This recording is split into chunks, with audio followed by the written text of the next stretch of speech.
Olha,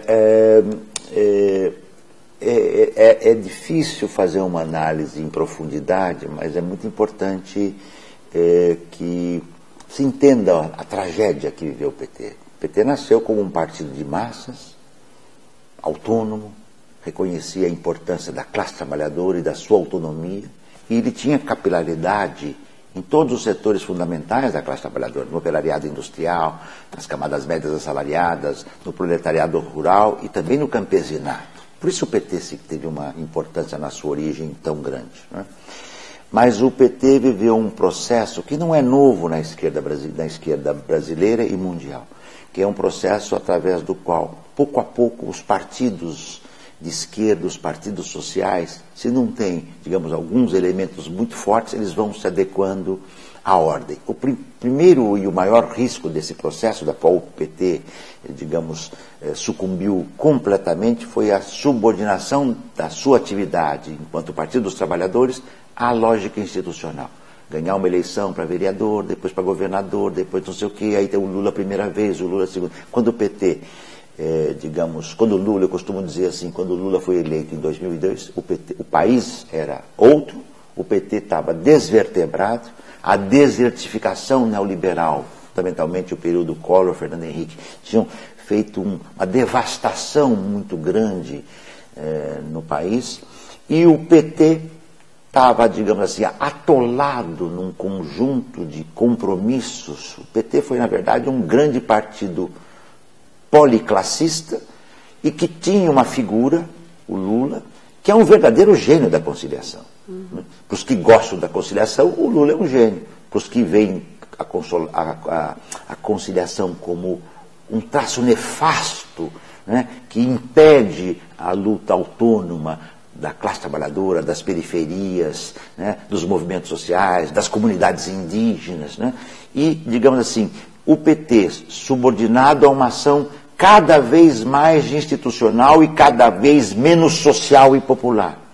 E cada vez mais atrelado à figura, você se lembra que você participava disso ativamente, eu também militei 20 anos no PT, né, embora eu sempre tivesse contato com setores de base, com os vários grupos que circulavam à esquerda do PT, nunca tive nenhum cargo, nunca tive nenhuma vontade desse tipo, mas você se lembra que o Lula impunha a condição para ser candidato, especialmente em 2002, eu vou ser candidato se eu escolher quem é o meu vice, com quem eu quero fazer, o programa que eu quero fazer. Uhum. Eu já disse isso, é difícil dizer isto, muitas pessoas não compreendem, mas este foi, digamos assim, o fato do PT ser prisioneiro da sua maior liderança, acabou se constituindo o motivo da sua derrota. Eu posso falar isso com muita tranquilidade, porque talvez tenha sido o primeiro, e se não um dos poucos que viu na figura do Lula o mais importante líder operário e sindical do século XX no país. E quando era preciso dizer isso, eu disse. E hoje a gente viu que, bem, o Lula, a gente não sabe nem se vai poder ser candidato, né, porque tem essa possibilidade de ele ser condenado, em segunda instância não poder concorrer. E, ao mesmo tempo, ele demonstrou nesse processo todo, independente da questão do ilícito e da corrupção, uma relação muito intrínseca, né, com o capital, através das empreiteiras, através das empresas, como a JBS.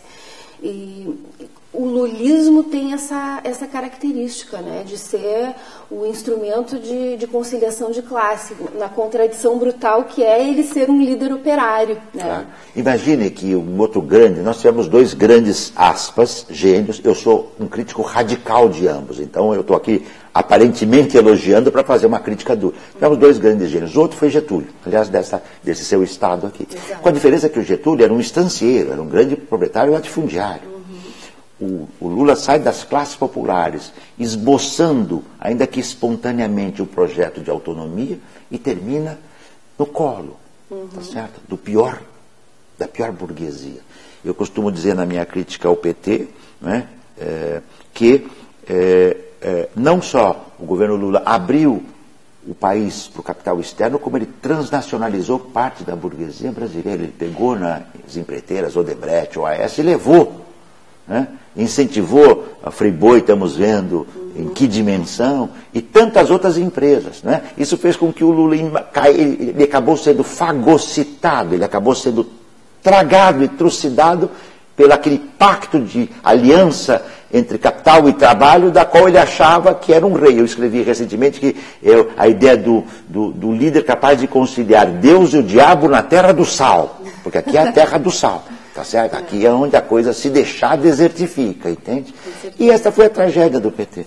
Né? E quando nós nos conhecemos pessoalmente, e isso mostra a que ponto chegou o PT, 3 parlamentares, ou 4, né? Eram 3, né? Vocês 3 estavam sendo expulsos porque, por coerência pessoal que vocês tinham, mantinham-se fiéis a um programa público do PT. Não estava nem se discutindo um projeto socialista assim, a Previdência deve ser pública. E vocês foram obrigados, né, a ou votar ou serem expulsos. Né?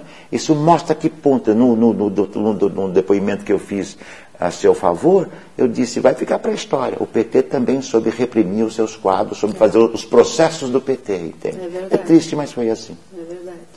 E como é que fica nesse processo a reorganização da esquerda e o papel da classe trabalhadora nesse processo? Tendo esse exemplo de um líder operário que acabou traindo a sua classe, né, se aliando com a burguesia, e ao mesmo tempo a necessidade da classe trabalhadora ser protagonista das mudanças, se organizar para poder tomar a política nas suas próprias mãos. Como é que a gente Olha, esse é o desafio mais difícil. E não é só brasileiro, é latino-americano, é norte-americano, é europeu, é asiático, portanto, é africano, então é mundial. Com todas as diferenças, você tem, por exemplo, um quadro onde há uma crise muito profunda dos partidos de esquerda. Né? E nas suas várias vertentes, todos eles têm muitas dificuldades. Vamos tentar, então, trabalhar um pouquinho o porquê disso, ainda que de modo breve. A classe trabalhadora modificou-se muito. Neoliberalismo, reestruturação produtiva e financiarização do capital, eu chamo esta, é uma trípode destrutiva que foi devastadora. Nós tivemos de 1973 para cá, nesses últimos 40, 50 anos, uma contra-revolução burguesa de amplitude global.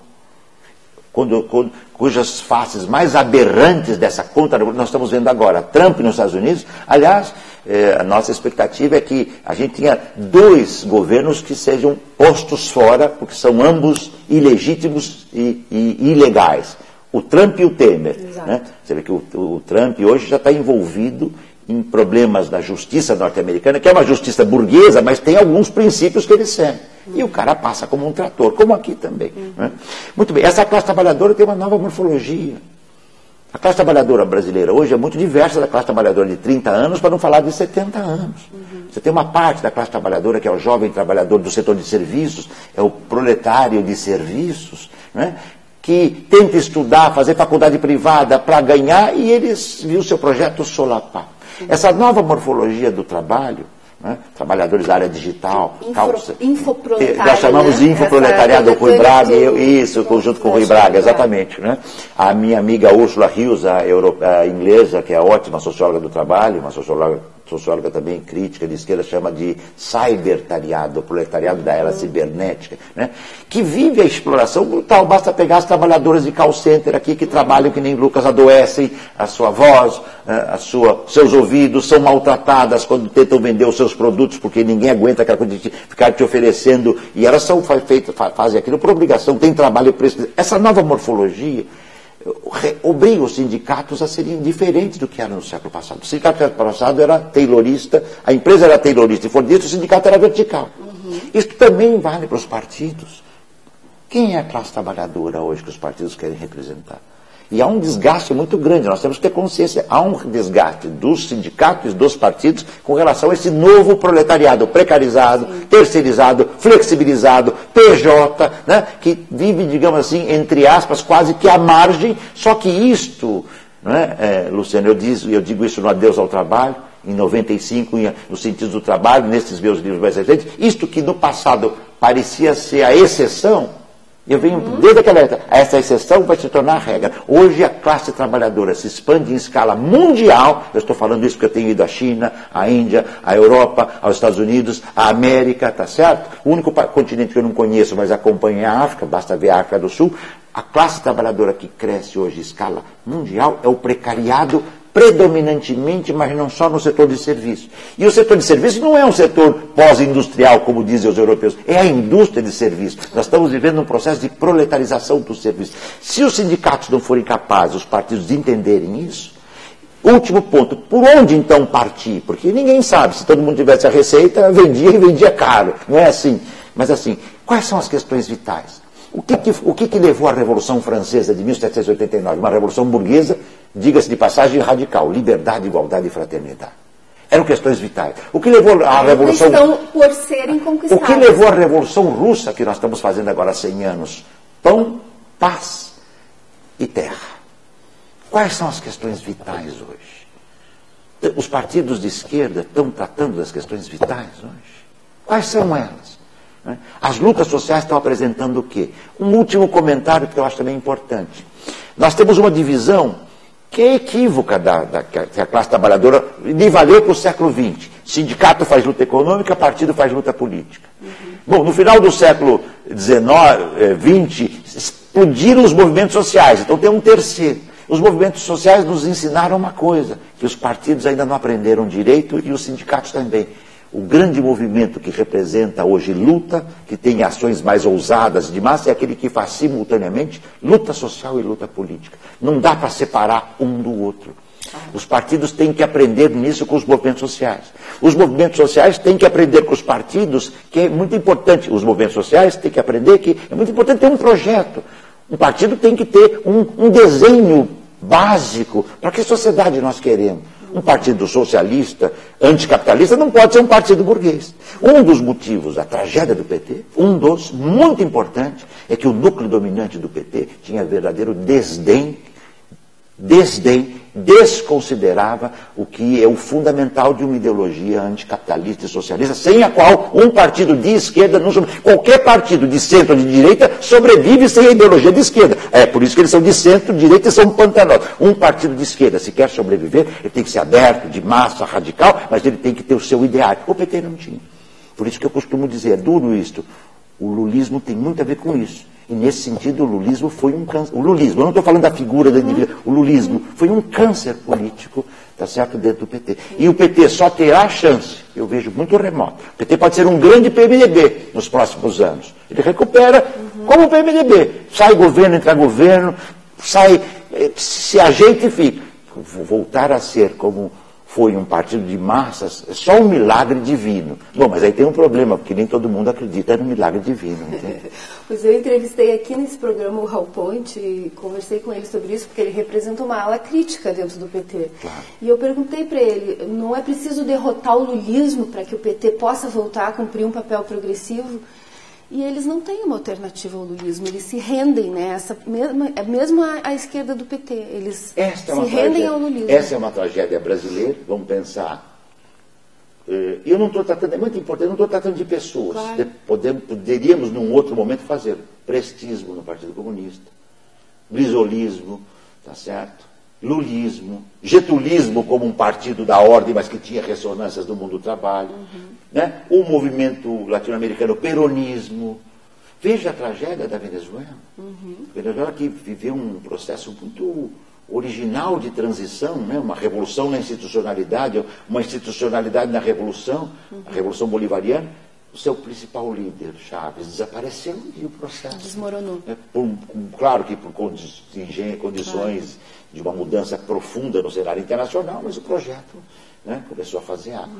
Este é um desafio crucial, né? E é isto que você falou. Mesmo os melhores quadros que o PT formou, e alguns deles estão aqui, em Porto Alegre, alguns dos melhores quadros que o PT tem, na hora de dar o passo adiante, é como se o lulismo fosse... Paralisam pela popularidade ainda do Lula. Pela popularidade, pelo encanto, pelo que o Lula representou, né? E o Lula, quer dizer, hoje, ele é o principal responsável, se fôssemos dizer assim, pela tragédia do PT. Quando que o Lula, durante o seu governo, chamou as esquerdas para ouvir a opinião das esquerdas que não estavam no seu governo? Não, era sempre as direitas. O Lula sempre falava, os bancos nunca ganharam tanto dinheiro como o meu governo, os representam. O Lula chegou a dizer que os grandes heróis brasileiros eram os donos dos agronegócios. Quer dizer, aí não dá. Eike Batista, né? Está aí preso. Ou seja, tudo tem que ser, tudo isso tem que recomeçar. E o PT não tem condições de fazer isso, porque o seu núcleo dominante, com raras exceções que não estão no núcleo dominante, esses núcleos todos se sujeitam ao lulismo. Nós estamos tentando no PSOL construir, né, essa alternativa, mas ainda muito incipiente. Claro, assim, não tem a força. Eu talvez pudesse resumir numa frase o limite maior que o PSOL tem que evitar. Ele não pode ser um pequeno PT repetindo a história, que agora não vai ser nem tragédia. Agora já é farsa, já é tragédia, agora talvez virasse comédia. Nós não podemos repetir a história pequenina, de um modo pequenino, do que foi o PT, que foi grande. O PT nos anos... Não havia uma greve no Brasil, você lembra, você já acompanhava, nos anos 80, que a CUT e o PT não estavam presentes. Não havia também não pode ser um PSTU maiorzinho, né? Também não pode. A gente caminha nesse fio da navalha. Tem que se reinventar com um partido de massa, radical, profundamente ancorado nessa nova morfologia do trabalho. A nova morfologia do trabalho exige uma nova morfologia nas formas de representação do trabalho. Eu venho dizendo isso há um bocado de tempo. Né? Uma nova morfologia nas formas de representação. Um partido hoje que só é atrelado às lutas institucionais, ele está fadado a ser, na melhor das hipóteses, a repetir a tragédia do PT. Na melhor das hipóteses. Né? E isto não pode ser. Então, repor as lutas sociais, quais são as questões vitais, só ter uma ação parlamentar ou institucional, ele terá uma ação parlamentar e institucional forte quando ele for forte nos movimentos sociais.